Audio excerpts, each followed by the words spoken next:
Hello बच्चों, आज एक नया चैप्टर अपन स्टार्ट करने वाले हैं। चैप्टर का नाम है आप लोगों का सॉलिड स्टेट। देखो, सॉलिड स्टेट की अगर बात की जाए तो सॉलिड स्टेट में बेसिक इन्फॉर्मेशन की अगर बात की जाए तो कैसे रिलेट करती है, जरा उसको समझते हैं पहले कि कोई भी स्टेट जो है वो सॉलिड कैसे होगी। इसका रीज़न क्या होता है कि सॉलिड के बीच में जो होता है एक फोर्स होता है इंटरमॉलिक्यूलर फोर्स। क्या होता है? Intermolecular force. The force which work between two molecules is known as the intermolecular force. कि दो मॉलिक्यूल्स के बीच में जो अट्रैक्शन फोर्स काम करता है उसे क्या बोलते हैं? Intermolecular force. अब सॉलिड में क्या होता है? इंटरमॉलिक्यूलर फोर्स जो रहता है वो बहुत ही हाई रहता है। क्या रहता है? IMF इंटरमॉलिक्यूलर फोर्स जो है वो बहुत ही ज़्यादा रहता है। इसलिए मॉलिक्यूल बहुत पास होते हैं और क्लोजली पैक्ड होते हैं। इसलिए मॉलिक्यूल्स क्या होते हैं? बहुत ज़्यादा पास होते हैं और क्या होते हैं? क्लोजली पैक्ड होते हैं। इंटरमॉलिक्यूलर फोर्स बहुत ज़्यादा है। इसीलिए कोई भी सॉलिड पूछे सॉलिड फेज में क्यों है, क्योंकि उसका इंटरमॉलिक्यूलर फोर्स बहुत ज़्यादा है और डिस्टेंस क्या है? बहुत ही कम। इसलिए कोई भी सॉलिड जो है वो सॉलिड फेज में होता है। फिर अगर लिक्विड की बात करें तो इंटरमॉलिक्यूलर फोर्स जो रहता है वो बहुत ही एज कम्पेयर टू सॉलिड जो रहता है वो मॉलिक्यूल थोड़ा डिस्टेंस पे होते हैं। इंटरमॉलिक्यूलर फोर्स कम है इसलिए मॉलिक्यूल के बीच की डिस्टेंस क्या होती है? ज़्यादा होती है। और गैसेज में इंटरमॉलिक्यूलर फोर्स जो रहता है वो बहुत ही ज़्यादा कम रहता है। क्या रहता है? बहुत ही ज़्यादा कम रहता है। इससे मॉलिक्यूल्स और भी ज़्यादा दूर होते हैं। इसलिए सॉलिड फेज में क्यों है? क्योंकि इसका इंटरमॉलिक्यूलर फोर्स जो है वो बहुत ही ज़्यादा है। बहुत ज़्यादा है, थोड़ा कम और बहुत कम। Intermolecular force, the force which work between two molecules. लिख लो, the force which work between two molecules. कि दो मॉलिक्यूल्स के बीच में जो फोर्स काम करता है उसे क्या बोलते हैं? इंटरमॉलिक्यूलर फोर्स बोलते हैं। क्या बोलते हैं? Intermolecular force. The force which work between two molecule is known as a intermolecular force. ये वाली बात क्लियर है? तो कुछ सॉलिड की प्रॉपर्टीज होती है, जरा उनको डिस्कस कर लेते हैं। देखो, सॉलिड की कोई पर्टिकुलर डेफिनेशन जैसा नहीं बोल सकते, सॉलिड की प्रॉपर्टी ही उसकी डेफिनेशन होती है। तो कुछ प्रॉपर्टी NCERT में जो मेंशन है उन सबको डिस्कस कर लेते हैं अपन। पहला दे रखा है, they have a definite mass, shape and volume.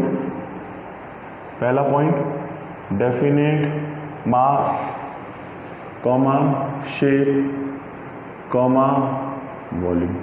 कि उसकी शेप, मास और वॉल्यूम जो रहता है वो फिक्स रहता है। Definite mass, shape and volume. First point is clear. फिर intermolecular distance, intermolecular force is strong. IMF intermolecular force, IMF का मतलब क्या हो जाएगा? Intermolecular force is strong. अगर मॉलिक्यूलर फोर्स स्ट्रॉन्ग है इसका मतलब इंटरमॉलिक्यूलर डिस्टेंस जो है वो बहुत ही कम है। यहाँ पे लिखता हूँ पूरा मैं, intermolecular distance is very less. Intermolecular distance क्या है? बहुत ही कम है। नेक्स्ट आप लोग क्या आ जाएगा? Fix position, particles at a fix position. Particles बोले तो एटम, मॉलिक्यूल और ion. Particle at fix position, जहां पे है वहीं पर ही रहता है। Particle at fix position. Next आता है, दे आर इनकम्प्रेसिबल और रिजिड। ये तुम लोगों ने पढ़ा है कि दे आर इनकम्प्रेसिबल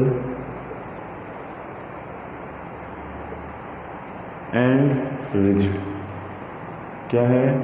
इनकम्प्रेसिबल है और रिजिड है। सिंपल सी ये सॉलिड की प्रॉपर्टी बहुत बेसिक प्रॉपर्टी है जो तुमने लोअर स्टैंडर्ड में पढ़ी है, तो ये इजीली आपस में क्या करती हैं? रिलेट करती हैं। सॉलिड के बारे में बेसिक इन्फॉर्मेशन में वाला बात क्लियर है। अब देखो, सॉलिड के दो टाइप आते हैं।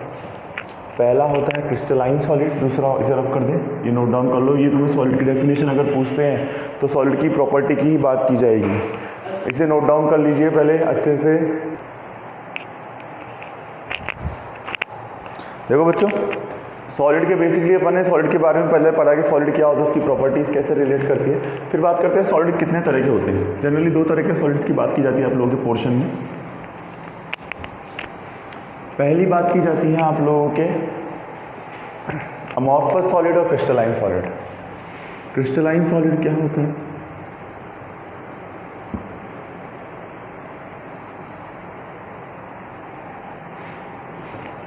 और एक होता है amorphous solid.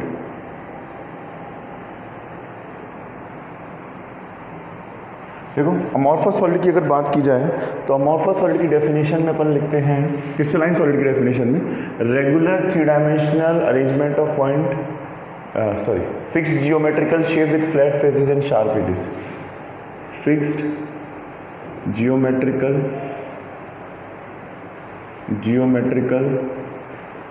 Shape with flat faces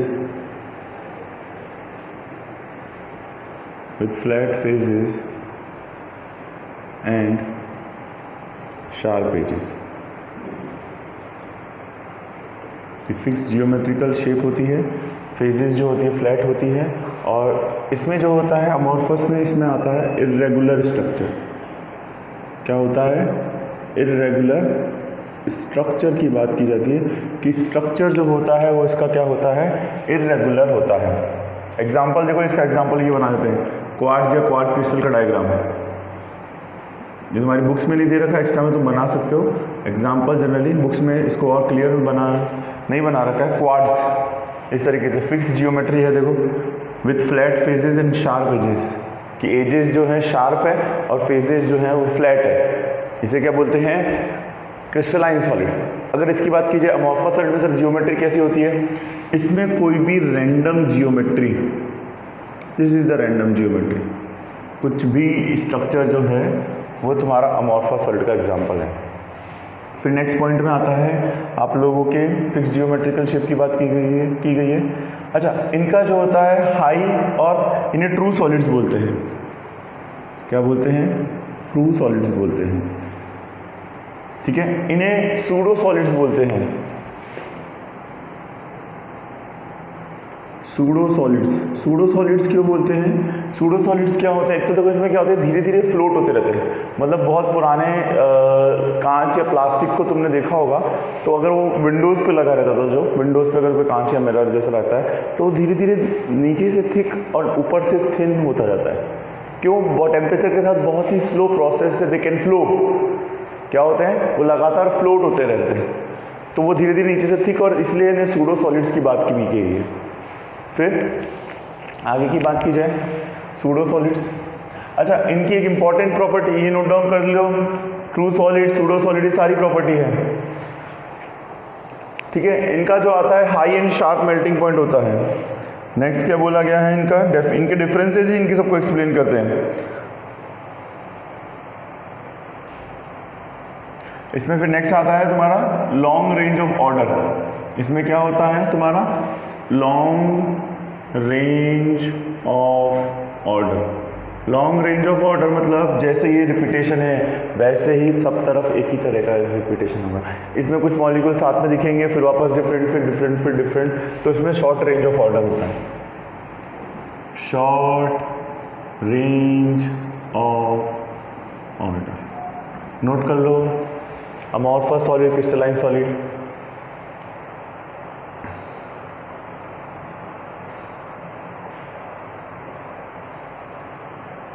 ठीक है, नेक्स्ट पॉइंट मुझे रब करना पड़ेगा तुम्हें, नीचे का पॉइंट्स लिख लो, डिफरेंसेस ही सब कुछ कवर कर देंगे।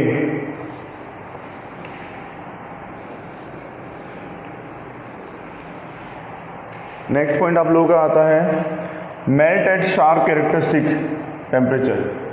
Melt eight sharp temperature. Next आता है मेल्ट एट शार्प टेम्परेचर।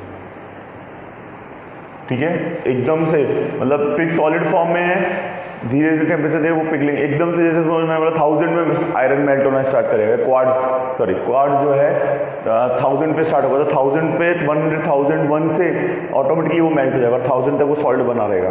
तो एक फिक्स हाई और शार्प क्या होता है, इनका मेल्टिंग पॉइंट होता है। और इसमें क्या होता है, इसमें जनरली एग्जाम्पल में आते हैं प्लास्टिक, फाइबर, रबर। प्लास्टिक को देते हैं तो धीरे धीरे सॉफ्ट हो जाता है, फिर पिघलने लगता है।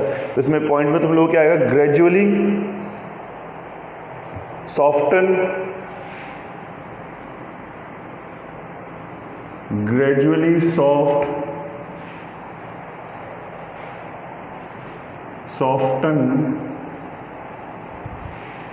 over a range of temperature, कि धीरे धीरे क्या हो जाएगा, सॉफ्ट होता जाएगा, ग्रेजुअली सॉफ्ट होगा। ठीक है, एग्जाम्पल इसमें दे रखा है क्वार्ट्ज, इसमें होता है क्वार्ट्ज या क्वार्ट्ज क्रिस्टल की बात की गई है। इसमें बोली गई है plastic fibre rubber, plastic fibre rubber. ठीक है, लास्ट पॉइंट है क्रिस्टलाइन सॉलिड जो होते हैं वो क्या होते हैं आप लोगों के एन आइसोट्रॉपिक होते हैं। क्रिस्टलाइन सॉलिड क्या होते हैं आप लोगों के एन आइसोट्रॉपिक होते हैं। क्या होते हैं, एन आइसोट्रॉपिक, एन आइसोट्रॉपिक। अभी बताता हूँ क्या होता है anisotropic. They are anisotropic, they are isotropic. ये इंपॉर्टेंट है। अगर पूछे कोई सा भी एक मुझे बोला अमॉर्फस सॉलिड, तो सारे के सारे एक ही वाले सारे के सारे आप लोगों को लिखने हैं, कोई प्रॉब्लम ही नहीं है, सिंपल सा फंडा। तो वहाँ पे तुम एक साथ लिख दोगे, प्रॉब्लम सॉल्व हो जानी है। ठीक है, ये होता है crystalline solid. These are anisotropic, these are isotropic.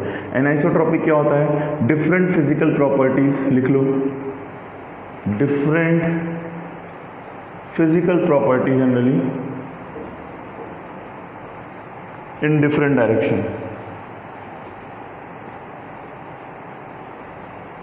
Different direction. इसमें क्या लिखोगे, same physical properties in on direction, same physical property in all direction, कि सभी डायरेक्शन में प्रॉपर्टी जो रहती है वो सेम रहती है। इसको समझाने के लिए एक डायग्राम बनाया गया है। मैं डायग्राम यहाँ पे ऊपर बनाना चाहूँगा, नीचे आप लोगों को दिखेगा नहीं। ये सारी प्रॉपर्टीज आप लोग लिखते जाओ और एग्जाम में कोई सा भी पूछ ले तो तुम्हें इनमें से एक ही, मतलब अगर पूछे तो डिफरेंस और डिफरेंसेस क्लियर कर दो। अगर पूछे क्रिस्टलाइन सॉलिड तो क्रिस्टलाइन सॉलिड के पॉइंट लिख दो। अगर बोला अमॉर्फस सॉलिड तो अमॉर्फस सॉलिड के पॉइंट लिख दो। अब इन्होंने बुक में जो डायग्राम दे रखा है वो ऐसा दे रखा है।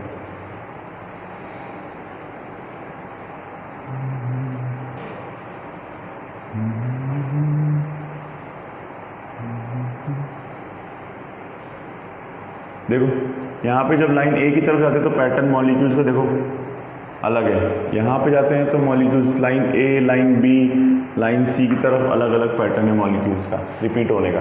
तो हर डायरेक्शन में इसकी प्रॉपर्टी देखो, यहाँ पे कैसे आ रहे हैं, यहाँ पे एक ही तरह से आ रहे हैं, यहाँ पे दूसरे तरीके से आ रहे हैं। तो हर डायरेक्शन में इसकी प्रॉपर्टी क्या है, anisotropic. They have a different physical property in different direction, they have a same physical property in all direction. इसका एग्जाम्पल ऐसे बना सकते हो तुम लोग,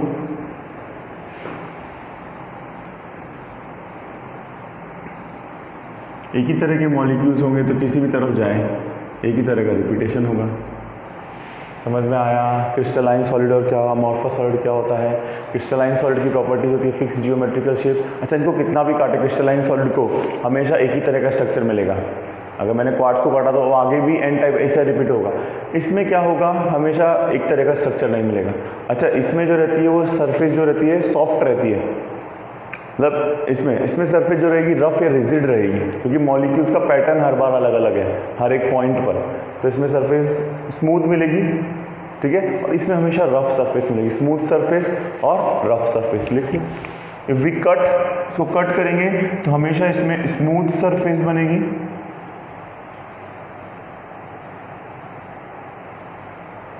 और इसकी जो बनेगी वो हमेशा क्या बनेगी, रफ सरफेस।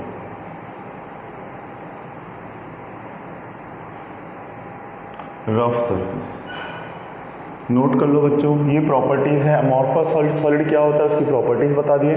सॉलिड के दोनों टाइप, अमॉर्फस सॉलिड जिसमें रेगुलर वाली बात की गई है और एक इरेगुलरिटी वाली बात की गई है।